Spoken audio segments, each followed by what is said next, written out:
Good afternoon, my friends. Welcome to this episode of Happiness After Codependency. I'm Marshall Bircher. I'm your guide to discovering you beyond codependency. So I'm excited to have you here. Today's episode, we are jumping into a concept called the 3 questions and how those 3 questions help us keep ourselves.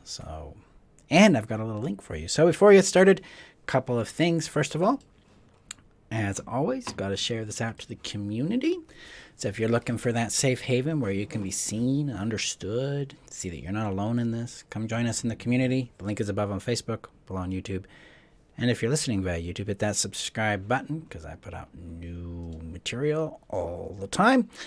And let's see. As well, before you join the community, make sure you check out the rules. There we go. Check out the rules to make sure the group is compatible with what you need in your support experience, because we have rules to create a secure container for us there. 2 other announcements. One, we've got the 5-day challenge or 5-day workshop coming up. It used to be called the challenge. Starting March 28th, come and join us and learn the 4 essential practices you need in order to thrive beyond codependency. First of all, soothing the nervous system. It's practice 1. Coming to trust the legitimacy of our reactions. It's number 2. Number 3, befriending our emotions and lived experience. And number 4, retrieving and occupying the space of what's called innate value. So come and join us in that. Just as a heads up, it's 5 days of deep dive work on these concepts so it can feel big. Yet it's going to change your life. The 342 other people that attended it back in January, consistent feedback of, wow, now I know what to do with my emotions.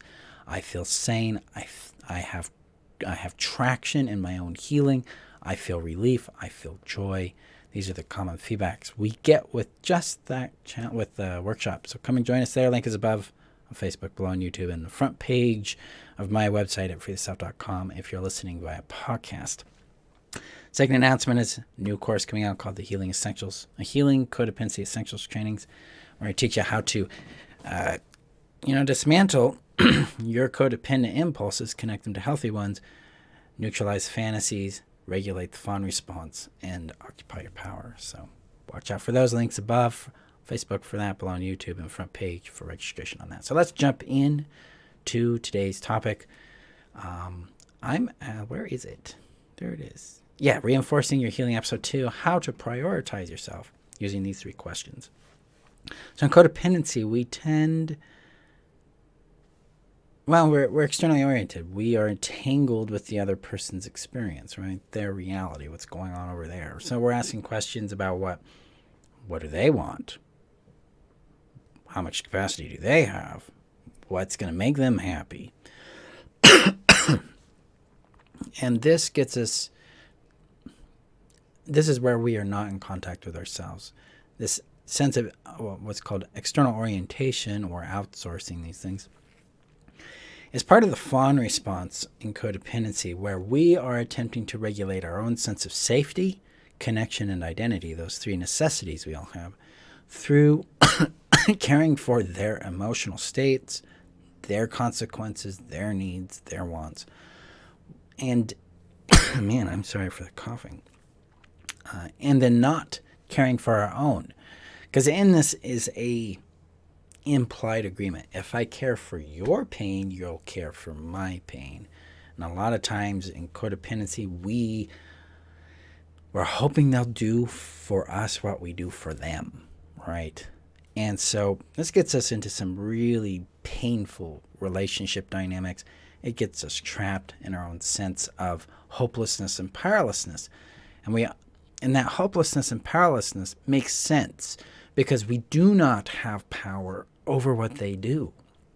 We can't control them through trying to regulate their emotions, their needs, their wants, make them happy.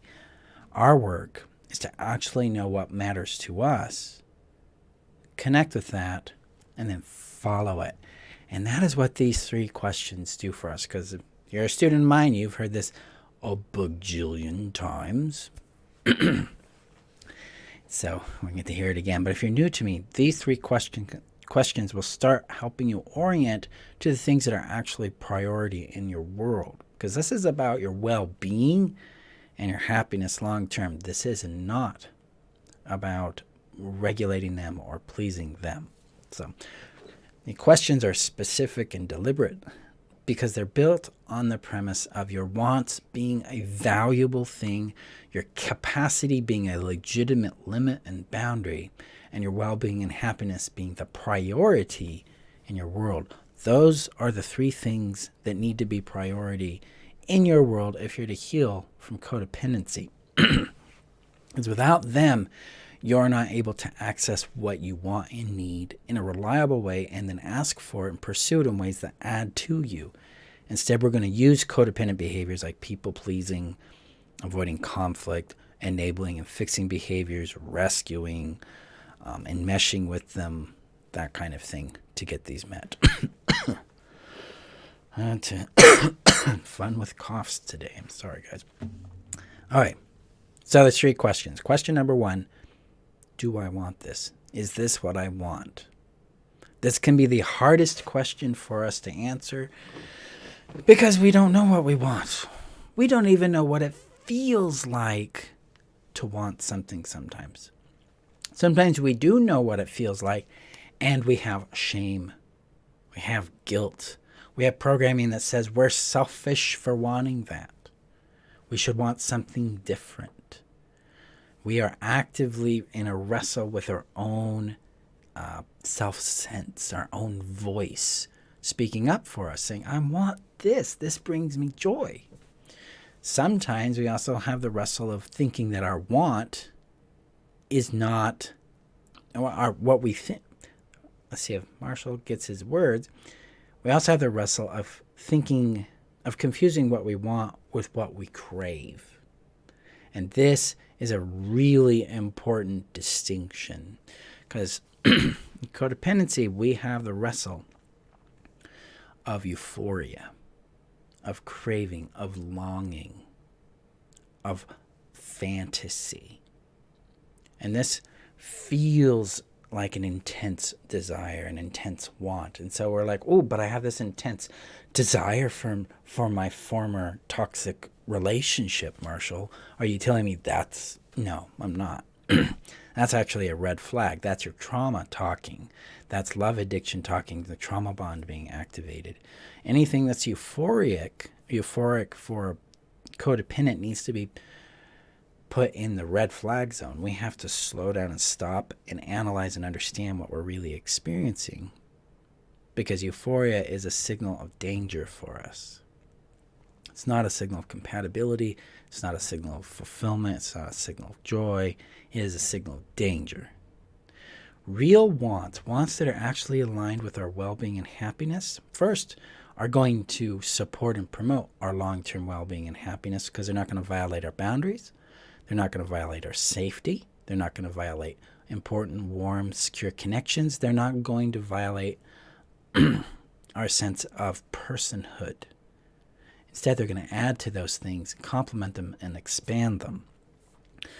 And further, a genuine want brings joy and peace to our world. Sometimes it's got some exhilaration in it, but it is not this euphoric obsession that I need this, or I don't exist without it, or I'll die without it, or you lose a sense of self-centering identity if you don't have it. Healthy wants add to the awareness of ourself, add to the joy in our connections, and add to the expansion of our safety. So keep that in mind there. So that first question, what do I want? So how can I know what I want? Wants are not an analytical process. You're not going to find it here. You're going to find it in your body. So to get in touch with want, we have to get in touch with our body first. We have to start associating again with the body as a safe container, a safe space in which to relate to access information and an intuition from in order to belong in our body.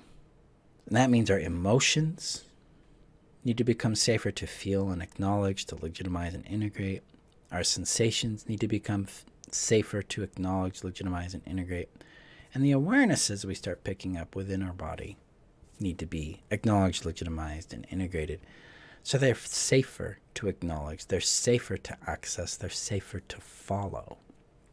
We do a lot of this work in the self-trust course and the Heal Yourself strategy that are part of the happiness after codependency system. Really critically important. And I teach you how to do ALI, acknowledge, legitimize, and integrate, in the 5-day workshop. So come and get us, because it's one of those essential skills. It's really, when we start to sense into want is typically not initially going to show up in a way that's comfortable for us, because we're used to wanting what other people want. We're used to pleasing them. We're used to confining our desires to the shape of their expectation. So when we really step into our own want, we're occupying the space of our personal sovereignty, and that's going to feel uncomfortable. That's a positive signal. Ooh, this is uncomfortable. Let's follow it. Let's see what it teaches us. We're going to employ curiosity here and let ourselves find out more about this want. Because this is how we learn to understand it, and it's how we learn how to trust it. Because our wants are legitimate, innately legitimate. But we got to learn how to sense into and trust it. So we start there. Typical signals of a want is a yes impulse, like, ooh, yes. A desire or a wanting, a longing for it. That's not in the euphoric stage. Something that brings a smile to our body, to our face, that bubbles with sensations of joy. Joy can feel like a warmth in the heart, an expansion of energy that's pleasant in the belly, things of that nature. So we start getting touch in our want. I often have students and clients start with accessing the things they wanted as a child, because that's often our easiest reference point, and then start connecting back with that. Like, how did you feel when you had your favorite stuffed animal, your favorite toy car, you went to your favorite place? That's going to start sensing you into your want and joy impulse, so that you can just start discerning it in your real life. So that's number one. Do I want this? The reason we start with want is because it's actually a critical boundary to our well-being and happiness. Do I want this? We're asserting big power there and saying, oh, do I want it? Notice it's not even, this is a play in being beyond pleasing others. We're pleasing ourselves. So, want first. You can also say, do I need this? And when it comes to needs break down into 10 core needs, dominantly about acceptance, being seen, reassured, connected to, having time, having attention, having shelter, having safety, having availability with them, and having play. These are really critical components. But do I need it? Does it take away or add to my well-being and happiness is another way to look at need too. Because needs, when they're met in healthy ways, will always support your capacity and your well-being and happiness. Which brings us to question number 2. Do I have capacity for this? It's going to be very common to want something that you do not have capacity for right now. The reason we check in with capacity is because capacity is our first organic boundary. It's where we start to learn the 2 basic boundaries, I can't or I won't. And your capacity can help you clarify that for yourself. It's like, ooh, I want this, but I don't have capacity for it right now. So I can't do it right now, or I won't do it right now. Depending on where you are in your sovereignty development, will determine if you choose a can't or won't there. We'll do a different video on that. But capacity is your first organic limit. And the reason we want to care for capacity is because that supports your well-being and your happiness. And it allows you to become more attuned with how your body is guiding you and getting what you want and need in your world. Because a lot of this is organic. A lot of this is something we're learning to listen to and follow in our work. That's a way of checking with capacity. Do I have capacity? The answer is no, then we don't do it. If I want it, yes answer to capacity is no, we don't do it, because then it won't add to your well-being and happiness if you do at that point in time. Now, if you get a yes on the want and you get a yes on capacity, the next question is for sobriety and making sure your safety is supported. Does this add to my well-being and happiness long term? Short term, people get themselves in all sorts of fun with short-term happiness and well-being, because they're actually doing things that are more destructive long term than they realize. So that question is deliberate. Does this add to my well-being long term, or does this add to my long-term well-being and happiness?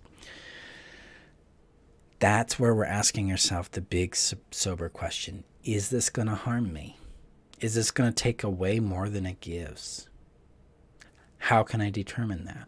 Well, we can determine that with 3 specific things. The pattern of behavior we've experienced with this person, place, or thing, the pattern of impact we experience with that person, place, or thing, and the pattern of results we live with due to the pattern of behavior and impacts we experience with that person, place, or thing. This is sobriety making, because we're now making decisions based on facts and based on things we can predict based on the pattern of behavior exhibited, based on the pattern of impact exhibited, and the results we live with. This gets us way outside the codependent fantasy. It gets us very much anchored in our sober reality. This is where we make the honest choice for ourselves. This can be scary, because we can be in a relationship with someone that's highly healthy, and we'd be like, yeah, I want this, I have capacity for this, and the pattern of behavior shows that, yes, this is good, and now I'm going to be vulnerable and ask for it, or say yes to it, or go for it.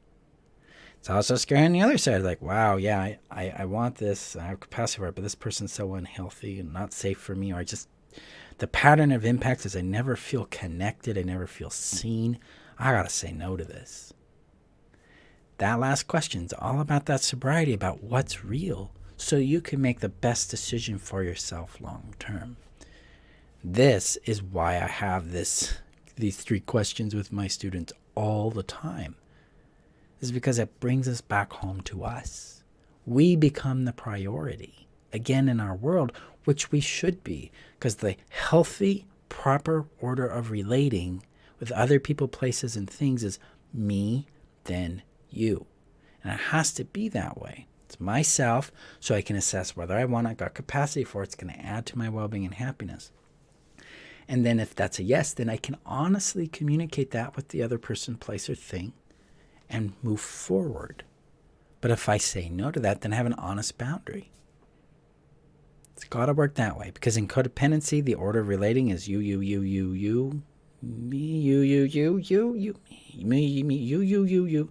And in the narcissistic side of it, it's just me, me, and more me. Healthy interdependence considers both, but we have to consider ourselves first, so we know the honest position to communicate to the other person. And these 3 questions help you accomplish that. Let me know your guys' thoughts below. We got one from Nithya. Yes, that's right. We don't know what we want. Yeah. We don't know what we want because we've been practicing trying to absorb other people's wants so that we can reflect back to them something we think will be pleasing. So our work is to become curious and to employ a bit of our courage and sense into what we want.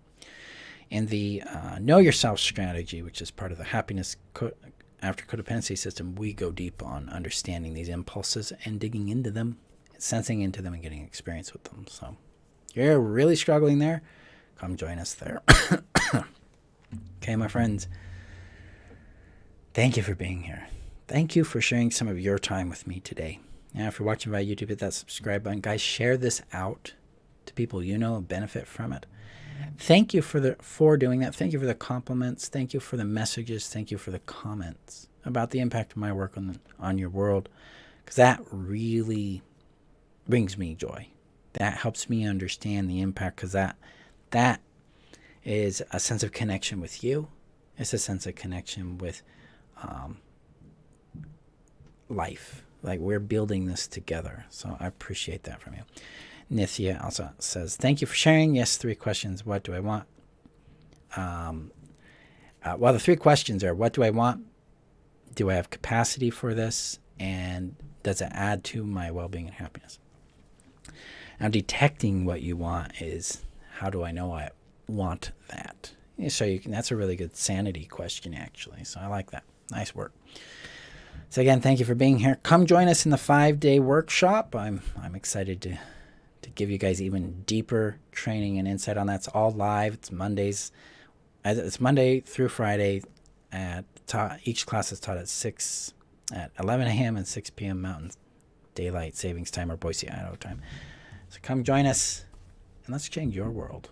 Break you free from codependency so you can actually experience more happiness, more well-being, and more freedom in your world. So thank you, guys. Appreciate you.